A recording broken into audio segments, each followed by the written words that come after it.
What's up, everybody? On today's show, what Oklahoma's athletic director retirement means for Brent Venables' future, and we revisit a conversation with Tom Hart of the SEC Network. Locked On SEC starts right now. You are Locked On SEC, your daily podcast on the Southeastern Conference. Part of the Locked On Podcast Network, your team every day.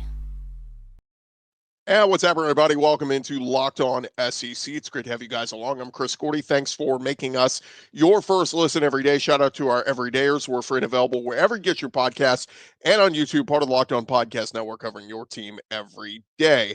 All right, let's dive into it because we had some big news come out yesterday over the University of Oklahoma, and that was the news that Joe Castiglione, their longtime athletic director, has reportedly set a retirement timeline. He and Oklahoma reaching a mutually agreed upon date for his retirement from his post. Pete Thamel of ESPN broke the news. And according to the report, Castiglione will retire from his role during the upcoming school year, bringing an end to one of the longest current tenures in major sports. He began his run as AD at Oklahoma in 1998, came to Norman after serving in the same post at Mizzou back from 93 to 98. And Pete Thamel reported Castiglione started the conversation with school officials about a month ago, and the plan for his retirement was reached. The timeline will allow them to have a comprehensive search and, of course, make a smooth transition. Obviously, Joe C will have a say in what direction they go.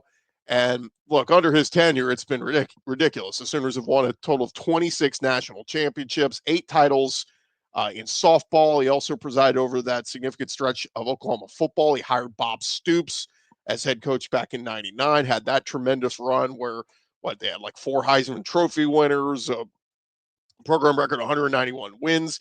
He also hired Lincoln Riley, who went 55-10. Whatever you want to say about him post his career with Oklahoma, there's no doubt he was a winner there, winning an 846 win percentage in his time there at Oklahoma. Lincoln Riley had. So as for Castiglione's successor, one of the big names that came out first is Mississippi State athletic director Zach Selman. A lot of people thinking it would just make a lot of sense. He is the current athletic director at Mississippi State, spent 2 different stints in Norman under Joe C. And, there's some thought that many knew Joe C's retirement would be coming. So they perhaps had Zach Selman go get experience to be ready to take over when he left. The question is, does this move shorten the leash on Brent Venables and Norman? Talking to our OU guys, Locked On Sooner guys, they were saying, it feels like, 8 wins buys him a little bit more time. 7 wins this year, there would be a little bit of pressure. 6-6 could very well be Brent Venables' undoing this year. So, of course, whoever the new AD is a guy who may just want to change sooner rather than later. May want to bring his guy in. That's what so many ADs want to have. They want to have the football coach who's their guy. And obviously, there's some big issues with Venables and that massive buyout. But you keep in mind, just last summer, Oklahoma agreed to that new 6-year contract with Venables and included a significant raise and added 2 more seasons. His buyout drops to $34.9 million after this season. So, if this season goes sideways, that is still a massive buyout. Almost $35 million you would have to pay Brent Venables to go away. The buyout then drops to $26.2 million following the 2026 season. You might think since Zach Selman was at OU when Venables was hired there that, they were at OU together back in, I think, 2009 to 2011. They had crossover there. So, familiarity may bode well for Venables if Zach Selman is the guy to replace Joe C. Like we said, Selman's been the athletic director of Mississippi State since 2023. He's only 40 years old. He was born in Norman, went to Norman High School. It would just make a lot of sense. So we'll certainly keep an eye on what direction they go.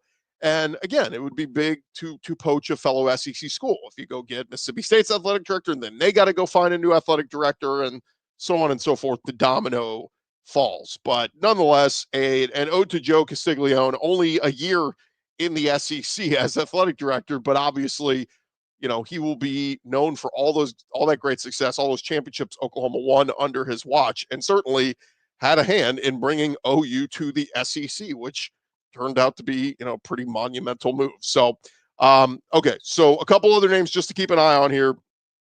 And again, this is just according to initial reports that came out there, but Zach Selman at Mississippi State is kind of candidate number one. Then you got Kirby Hocutt at Texas Tech. He's a Joe C. disciple, has done a great job out there, particularly in this NIL era. Look at what Texas Tech has done the last year when it comes to NIL revenue share, hitting up the portal, recruiting.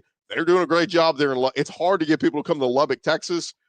Kirby Hocutt's done a great job there. And then you have Michael Alford, the AD at Florida State, started his career at OU from 2012 to 2017 under Joe C. So, again, a couple of great candidates there. We will keep an eye on that because certainly, like I said, we'll have a big fallout, whoever that guy is, on the future of who's coaching Oklahoma in the future. Will it be Brent Venables? Will they make a move?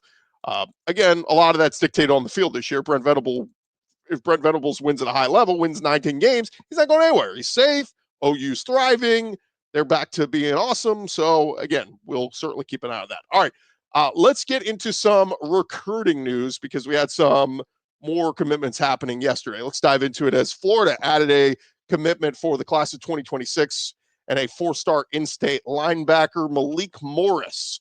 Morris announcing his commitment on Monday to the Gators, 6'1", 225 pounds, rated a four-star on the composite, number 12 linebacker, number 27 player in the state of Florida, and the number 202 prospect overall for the class of 2026. It narrowed his list down to Florida, Miami, and Texas A&M, and he chose the Gators. That gives Billy Napier and company 16 verbal commitments for their class of 2026, which ranks 15th in the nation. We'll see what more they can add.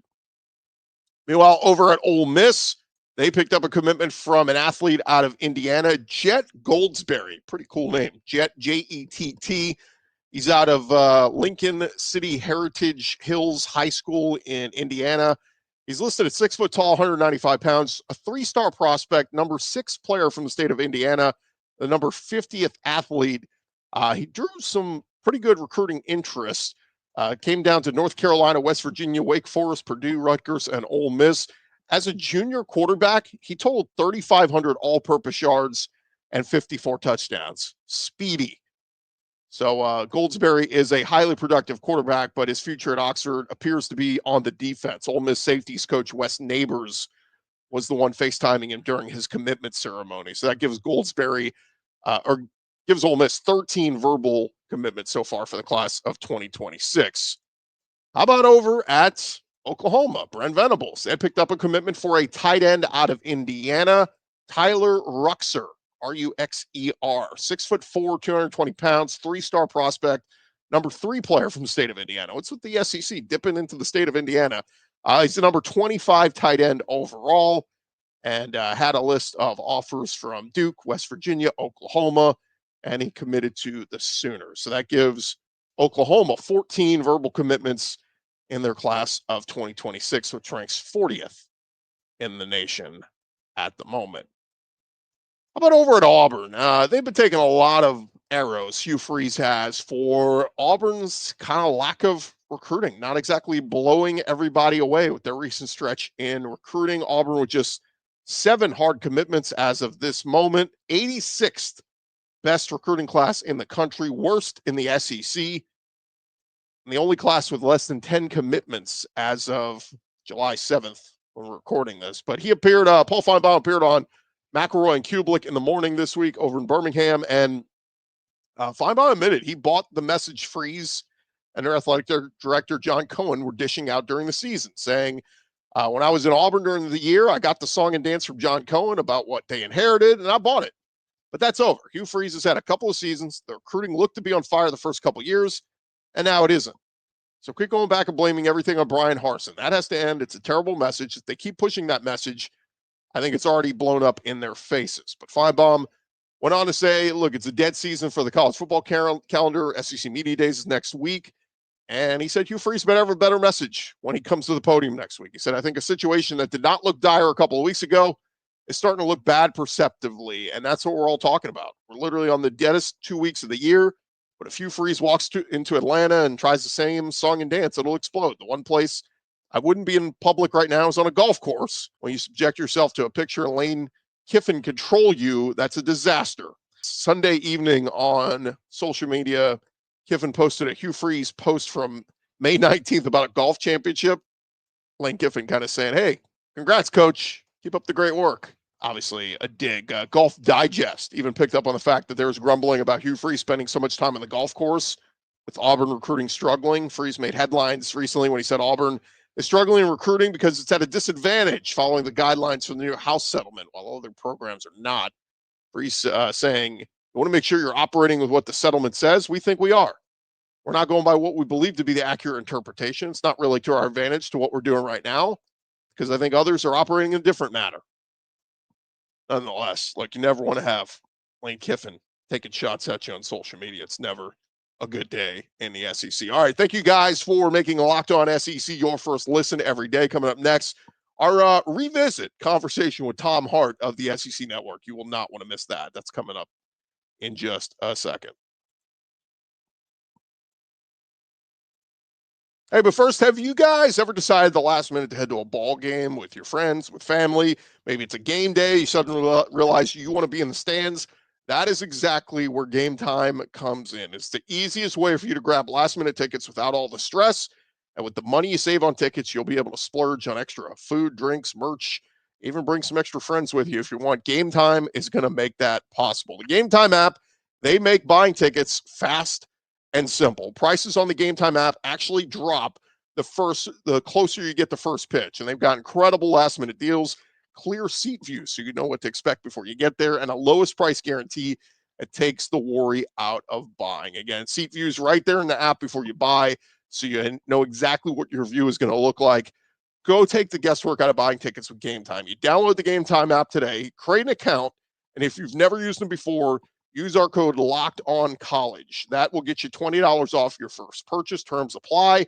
Again, create an account, redeem our code LOCKEDONCollege, get $20 off. Download the Game Time app today. It is last-minute tickets, lowest price, guaranteed.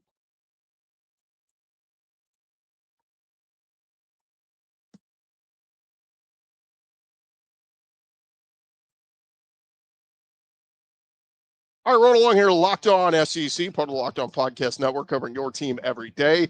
Shout out to our everydayers. Keep coming back and checking us out. And guys, we are less than a week from SEC Media Days. We'll have full coverage for you from Atlanta. We'll have interviews, great guests, all kinds of stuff coming to you from SEC Media Days. And I thought this week was kind of being a dead week. Got recruiting still going on, but not a ton going on in the news. List season still going on. I figured, we're digging through some of our old interviews, and we came upon an interview a couple years ago we did with Tom Hart at SEC Media Days. And it was a fun game we played with him called Name the SEC School, where we named some alumni. Really fun time with Tom Hart. He also was sharing a story on calling games remotely during COVID, how awful that was, and also shared a story of playing cornhole with Johnny Manziel. So without further ado, thought we would revisit that conversation with Tom Hart. It was a good one. So here was our buddy Tom Hart from the SEC Network. And next thing you know, Manziel ends up at our table, and then we get invited to go to the next bar, and yada, yada, we're playing cornhole with Johnny Manziel at like 1 o'clock in the morning. And, of course, Johnny Football just smokes me and my producer at cornhole. And I turned to my producer at one point. I was like, hey, man, you realize it's like 11-0 right now? He's like, that's all right. We're losing to a guy who's got a Heisman. Yeah, that's fair. That's fine. Not bad. So it wasn't enough to reference the steakhouse, but also like I forget the name of it now, but the place that we ended up right next to the Dixie Chicken that has cornhole set up in the back, because that's what normal fans do, right? They stumble out of the Dixie Chicken, they go over there, they play some cornhole, whatever that establishment was. So like I'm just normal. I'm drinking my Chick-fil-A, you are. Diet Dr. Pepper. That's on brand. Good job. Yeah. I shop at, I bank at Regions Bank. I shop at Publix. Whatever the SEC overlords want me to say. Do you have any NIL deals you're working on? I'm open for business. I am open for whatever you got. Sign me up. Tom Hart. There's this great barbecue joint. #ad. We'll see that pop up on Twitter. How difficult was it for you to call games from your house? Can we curse on this station? No, but it stunk.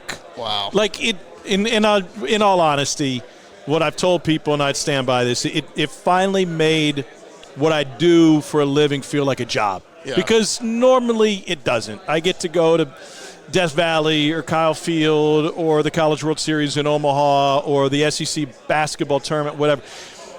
That's fun. Like, this job should be fun. The people you work with should be fun. And you should be able to enjoy it. You should be able to break down a double eagle blitz just as much as you can, joke about somebody wearing a bad bow tie on the air that day. Like, whatever. It's fine.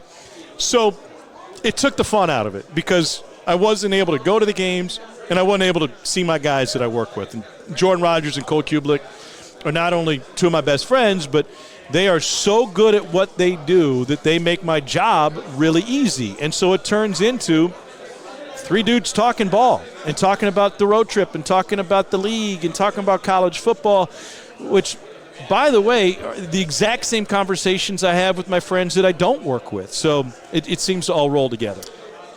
You had connection issues, too, a couple times, right? I mean, that's got to be as frustrating as it gets.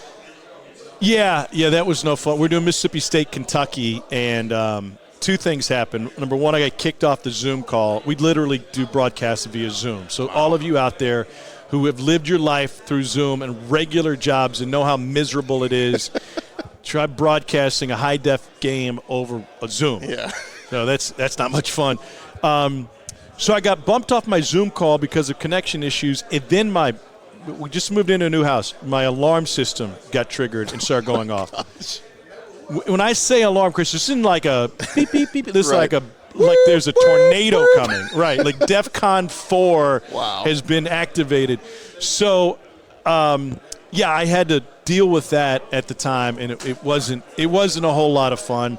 I told Cole, who tried to do play-by-play, I said, my job has never been more safe than the 15 minutes you spent trying to call the game. I said, first of all, you're not a DJ at a gentleman's club, okay? Right. You're calling a football game. There's no need to scream that somebody's coming to the main stage, okay? It's got a microphone. It amplifies your voice. Just call the game. Tell people what's happening. All right. We're talking with the great Tom Hart. I asked you before this because, look, you're going to be doing all these hits talking about football and blah, blah, blah. Nobody cares about that.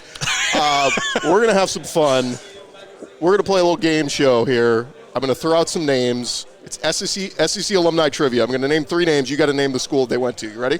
Yeah, I think I'm ready. All right, wait, hold on. No, the music has started. Okay. We're going. So it's three names. Name the school. Do I get bonus points if I name it after the first name? Yeah. Okay. Absolutely. All right, here we go. Start you off easy. Jimmy Dykes. Arkansas. Yes. Jerry Jones was the next one, so you would have known. The B-52s. Georgia, there you go. Good job. Lauren Daigle. Don Lemon. Dr. James Andrews. My guess is Alabama. It's LSU. Oh. Dr. James Andrews lives in Alabama. I should have known that. Yeah. How about Don Lemon, though? Didn't know that one. Cheryl Crow. Missouri. There you go. Who are the other two? If I wasn't one of the other two, I'm going to be really mad. I had John Hamm and Tennessee Williams. Could have mixed Brad. You throw Brad Pitt in there, Could have. I won coolest car my senior yearbook. I think Brad Pitt got something better. All right, Lisa Gibbons. South Carolina. There we go. Good job. So the next ones were easy. Darius Rucker. Everybody knows that one. And Lindsey Graham. Dave Ramsey. Woody Page. Vanderbilt. No. Paul Feinbaum. Oh, Tennessee. Yeah. That's an easy one. Man, that took you all the way to the end there. Lyle Lovett. Rip Torn. Robert Earl Keen. A couple of country singers in there. Yeah, Rip Torn is known for his ballads. He's the non-singer. I mean, Robert Earl Keen has got to be A&M. That's what it is. Okay. Texas A&M. I think the story is they were roommates. Lyle Lovett and Robert Earl Keen. They lived on off campus. Rip Torn was in a different dorm. Rip Torn was in a very different one, throwing confetti in the air. All right, a few more here. Hey, Aggies! Miss Elizabeth from the WWF. Okay. Mitch McConnell. It's got to be Kentucky. Ashley Judd. Yeah, that one's easy. By the way, has anybody else done a Rip Torn impersonation since you've been playing this game this week? You're actually our second one. It's crazy. Dierks Bentley. Al Gore. It's got to be Vanderbilt. Very good. Skip Bayless was the last one, but we'll leave him out. All right, 2 more. But can you please put Buster Olney in place of Skip Bayless for the next person who comes by? Yes, I'll throw him in there. Much more respect there. Okay, Faye Dunaway. Hal Steinbrenner. Bob Vila. Got to be Florida. Florida, good job. Yeah. Look at you. Have you missed any yet? No. No, I'm perfect. Don't you know that? If you didn't, just ask. Okay. Last one. Octavia Spencer. Catherine Webb. Tim Cook. Oh, that's Auburn. Auburn. Yeah. Very good. I don't have any other sounders here. I'd play a round of applause, but I don't have one. So there you go. Would somebody just clap for me? I mean, there's a bunch of really bored-looking people in this room. You were off the hot seat. That was really good. Can you send me that list? I'll work it into every one of my broadcasts. I want to hear that throughout the year. Seriously, work that into every broadcast. Of course, Vanderbilt, famed alum, and work that in. My broadcast partners gave me a hard time. Eric Gilbert, the tight end who had previously been at LSU, and I think he's transferred to 17 different schools. It is Eric, right? Despite being an A, it throws you so off. Yeah, it does. It's Eric. He went to Marietta High School, which is the same high school as an Academy Award-winning actress, and I forget her name, but this – because it was and Dansby Swanson went to the same high school because it was so much fun, and she also went to LSU. Who was that? Okay, now you got me looking it up. Okay, Marietta High School Academy Award winning actress. Dansby Swanson listed. Okay, I see that. Notable alumni. Patrick Ewing, really? Wow, not the same guy. Aziz Ojulari. Man, I don't see there's a reality TV star. I don't think that's it. Joanne Woodward. Joanne Woodward, who was nice pull. She was a beauty queen while she was at LSU before she went on to become a famous actress. So we did this, guess the alumni thing from Marietta High School when Gilbert was playing. And it was Gilbert, Dansby, and Joanne Woodward. And so every time Eric Gilbert caught a pass that year he was at LSU, Joanne Woodward got a shout-out. I'm not sure if she's watching SEC Network, but surely somebody told her about it. We're kind of a big deal. She's 91. She doesn't look a day over 89. So shout-out to Joanne Woodward. The great Tom Hart. Any parting shots you want to leave with? I want to leave with all of them. I came with an empty duffel bag. I'm taking everything with me. Oh, my gosh. That's corny as hell. We'll leave it there. The great Tom Hart. Thanks, man. Thanks for having me. All right, we'll be back right after this.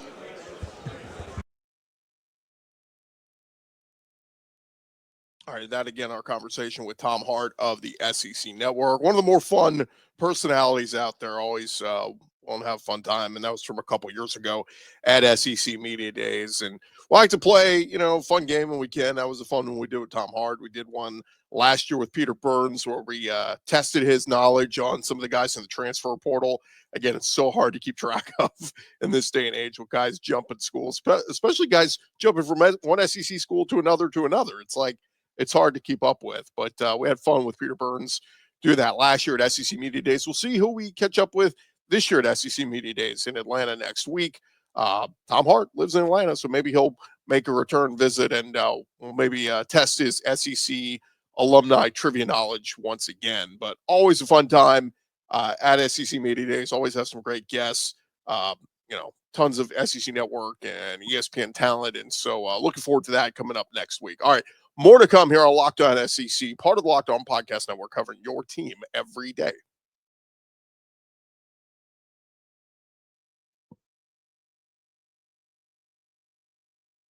All right, final segment here on Locked On SEC, and wanted to get to this tidbit. News came out yesterday. Of course, the Dodd Trophy is one of the big prestigious coaching awards that is out there every year, And yesterday, they announced their preseason watch list, and 8 SEC coaches named to the award, the Dodd Trophy award watch list. It was, of course, entering its 50th season, and they're looking for exceptional candidates to join the storied fraternity of the coaching greats who have previously won the Dodd Trophy. That was chairman of the Bobby Dodd Coach of the Year Foundation, Jim Terry, said in a release statement. SEC leads all conferences with eight coaches on the watch list. And coming from the SEC, you have got Kalen DeBoer from Alabama, Eli Drinkwitz from Mizzou, Mike Elko from Texas A&M, Josh Heupel at Tennessee, Brian Kelly at LSU, Steve Sarkisian at Texas, Kirby Smart at Georgia, and Brent Venables at Oklahoma. So, again, 8 SEC coaches making the list. Brian Kelly is one of 3 previous winners on the list, along with Marcus Freeman and Dabo Sweeney. Marcus Freeman won the award just last year with obviously having the great success in Notre Dame, getting to the national championship. But coaches in their first season out of school are not considered for the watch list. So fortunately for the SEC, they don't have any new first-year coaches. Everybody is back from last year. But for coaches to make the watch list, their programs are required to have an academic progress rate above the national average of 969. So all those coaches qualify. The award will announce Coach of the Week honors throughout the season, starting in September. They'll do a midseason watch list, reveal it in the fall, and then the 2025 winner will be announced at the College Football Playoff semifinal in Atlanta. It is one of the more coveted coaching awards out there. All right, thank you guys for making the Locked On SEC your first listen every day. For your second listen, you can check out the Portal Show. Brian Smith, he's got all the latest rumors on the portal and recruiting and everything else. Be the most informed fan on the rapid changes to the college football landscape. Find the Portal on YouTube wherever you listen to your podcasts. I'm Chris Gordy. It's been a Locked On SEC. Everybody have a great day out there. We'll talk to you guys tomorrow.